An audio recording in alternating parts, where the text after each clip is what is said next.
그런 얘기라서요. 한 가지만 좀.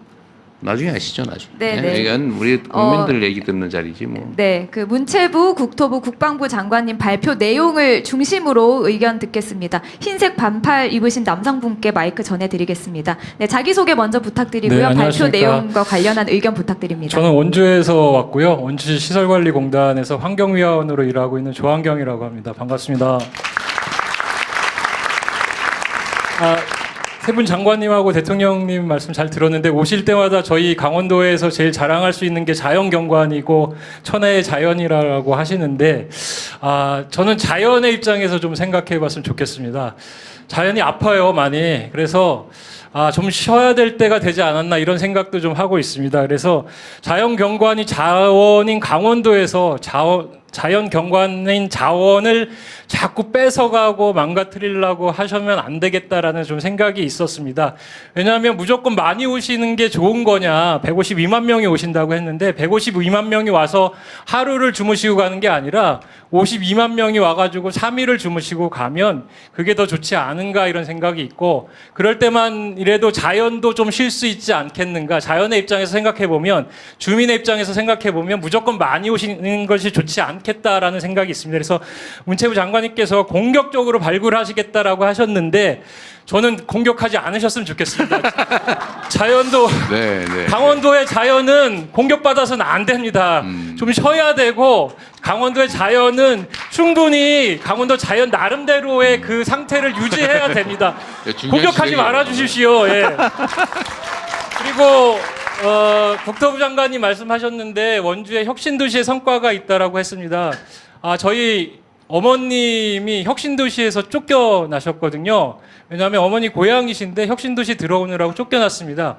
그래서 신시가지가 들어서서 되게 삐까뻔쩍한 건물도, 그동안 원주에 없었던 30층짜리 넘는 건물도 막 생기고, 그다음에 아파트 값도 아까 말씀하셨는데 2억 이제 엄청 넘어갔습니다. 그런데 사실 그곳에서 쫓겨난 사람들이 구도심으로 몰렸습니다. 그래서 구도심에서 살면서 되게 어려운 부분들을 많이 겪고 있습니다. 그리고 또 구도심에는 그 고령의 노인들도 많이 계시지만 요새는 또 이주 노동자들도 많습니다. 제가 일하고 있는 상지대학교 근처에도 되게 고령의 노인들도 많으시지만 이주 노동자들도 많습니다. 그래서 사실은 관광과 관련돼 가지고 예전 감성을 자극하는 그런 관광들도 많이 있다라고 생각입니다. 그래서 그런 것을 결부해 가지고 좀 만들어 주셨으면 좋겠다라는 생각이 있고, 또 한 가지 정책적으로 구도심과 관련된, 서울보다는 지역이 균형 발전해서 소외되고 도시보다는 또 농촌이 지역 발전에서 소외되고, 도시 내에서는 구도심이 신도심보다 소외되는 부분들이 있습니다. 사실은 그게 균형 발전하자라고 하는데 해당 지자체에서는 사실은 예를 하나 들자라면 청소 행정 하나만 가지고도 구도심에 소외된 사람들을 더더욱 소외시키는 부분들이 있습니다. 원주시에 여기 국회의원님들 오셨는지 모르겠지만 원주시 시설관리공단이 제가 하고 있는 가로 청소를 담당하고 있습니다. 효율적으로 보자라면 신시가지에 사람들 많이 다니고 교통량 많고 눈에 띄는 곳을 깨끗하게 치워주는 게 행정으로 봤을 때는 되게 칭찬받는 것처럼 보입니다. 하지만 정말 필요한 부분들은 구도심에서 소외받고 있는 이런 사람들의 골목길 집 앞까지도 깨끗하게 치워주고 그들이 살 수 있는 주거 환경과 정주 환경과 도시 환경을 만들어주는 거라고 생각이 듭니다. 그런데 지금 반대로 가고 있습니다. 원주시 시설관리공단은 골목길에서 일하고 있는 저 같은 청소 환경미화원들을 빼라고 합니다.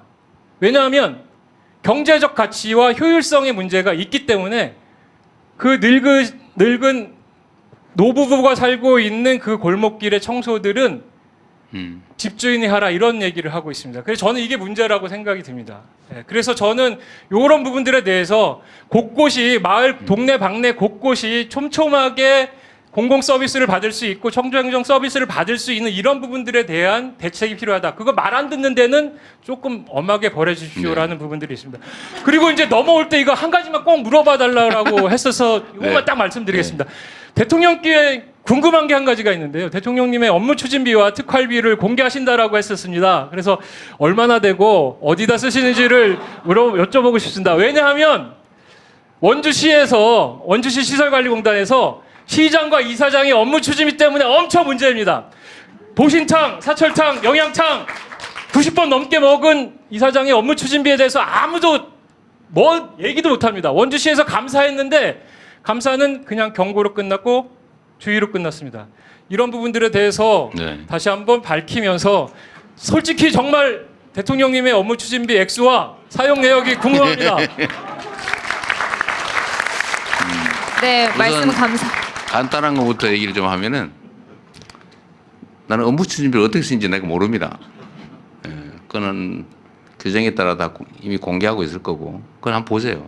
대통령실은 주기적으로 하게 돼 있으니까 한번 보시고 특활비는 내가 김정은 만나 뭘 했는지 이런 걸 다 밝혀야 되기 때문에 그건 쉽지 않겠죠. 아주 재밌는 제가 이 두 분 말씀을 듣고 나니까 이 강원도 도민들의 수준이 엄청 높다 이런 생각이 들었어요. 정말로. 공격적이지 말아야 된단 말 진짜 갑자기 공감이 됐어요. 이게 정말 정확한 지적을 한 것 같아요. 제가 국토부 장관님한테 하나 뭐 물어볼게요. 전북이시니까 그 덕유산 있잖아요. 무주의 덕유산. 제가 덕유산을 엄청 좋아했는데 그 제가 케이블카 생긴 다음부터 절대로 안 가거든요. 실제 어떻습니까? 실제로 그 덕유산의 등산객이나 이 사람들이 케이블카 생긴 전후로 비교하면 좀 어때요? 방문객이나 이런 거? 어쨌든 좀 변화가 있는 측면이 있죠. 좀 어떻게 변했어요, 그러니까?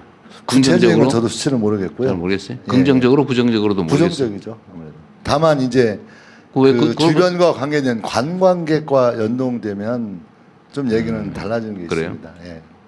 산을 이용하는 분들과 관광객은 저는 구분되겠다고 등산을 정말 좋아하는데 그 덕유산은 뭐 일종의 좀 신성하다고 그럴까 그런 느낌이 있었거든요. 옛날 얘기도 많이 나오고 무주 구천동 얘기들은 많이 듣잖아요. 그 신비함이 다 사라져 버렸어요. 그 케이블카 만들면서 제가 등산을 나중에 한번 가본 일이 있는데 산을 막 열심히 한 서너 시간 가는데 구두 신는 사람이 딱 나타난 거예요. 그게 뭐지? 봤더니 그 바로 밑에 케이블카 있더라고. 그래서 다음부터는 절대로 안 가게 됐어요. 지리산 같은 경우에도 네. 그게 만들어지고 넘어가는 찾길 만들면서 그렇죠. 그렇게 됐죠. 예. 그 노고단 쪽을 제가 또 안 가게 됐습니다. 노고단 쪽이 그렇습니다. 차로만 가야 돼. 차로 휙 지나가. 전에는 노고단이 참 예쁜 봉우리였는데 올라가기도 어려웠고.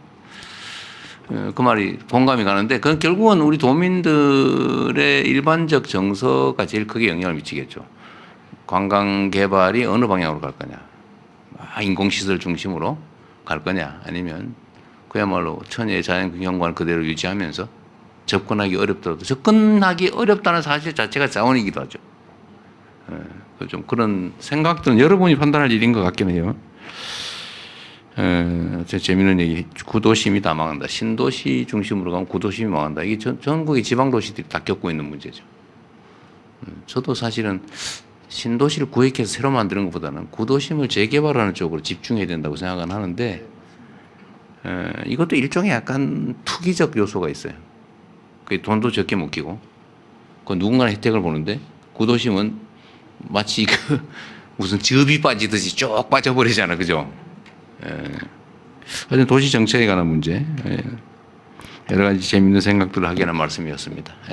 네, 여러분의 의견 좀 쭉쭉 들어보겠습니다. 세 분 장관님의 발표 내용을 중심으로 하나 양해 말씀 부탁드리면 조금 더 많은 분들의 의견을 듣기 위해서 압축